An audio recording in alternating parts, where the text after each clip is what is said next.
CEO of Kombucha Town, and we make a wide variety of kombucha beverages. Kombucha is a fermented tea product. Actually, is dated back to 200 BC in ancient China. And so it has, in the last couple of decades, become a very popular consumer product. And so our original claim to fame was being the first kombucha in a can.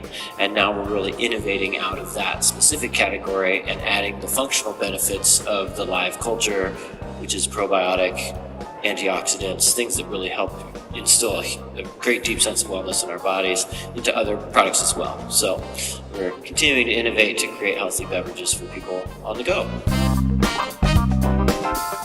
Eventually, I think even the bigger mainstream or public companies that are making beverages, they're going to have to deal with the reality that their product's been killing their customers.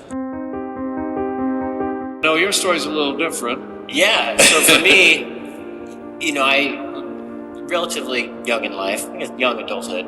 My father passed away of brain cancer and passed away, and then several years later, my mother started to develop early onset Alzheimer's, and so there was this sort of dark cloud of kind of sickness and health issues for me as a young adult, and so that's what really inspired me to take a really hard look at, starting with myself, like what am I putting into my body and how is this affecting me, and seeing it with my close family.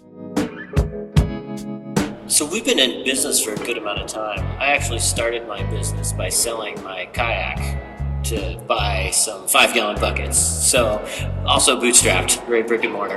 Valuations are a tricky thing right now. I raised my last $500,000 at a $20 million valuation in 2019, and now after COVID, several years of losses and things that are really hard to recuperate from. So we're offering the best deal on equity we ever have at a $5.5 million valuation. So, and ordinarily you would call that a down round, but it is not really, because you're doing it in a different way. Yeah. But the first round was at 20 million valuation. Yeah. So in this, that is one reason why I'm kind of capping it at a lower amount to be able I think that's very smart, spend. because that would incentivize a lot of people to participate. Yeah, it's 75% discount.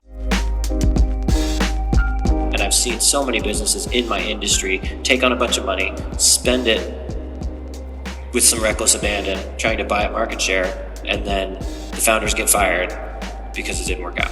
And I don't want that to happen. And I don't want my shareholders to have that happen either. And so for me, it's much more hyper-focusing on what are my values, attracting investors that share those values, and then being able to cultivate a business that's a long-term performing economic asset for them. So to me, it's the long run of build it, make it profitable, share the profits with the people that got me there, and then I do believe that once we reach a critical mass, there will be either an IPO situation or likely a merger with a much larger resourced organization.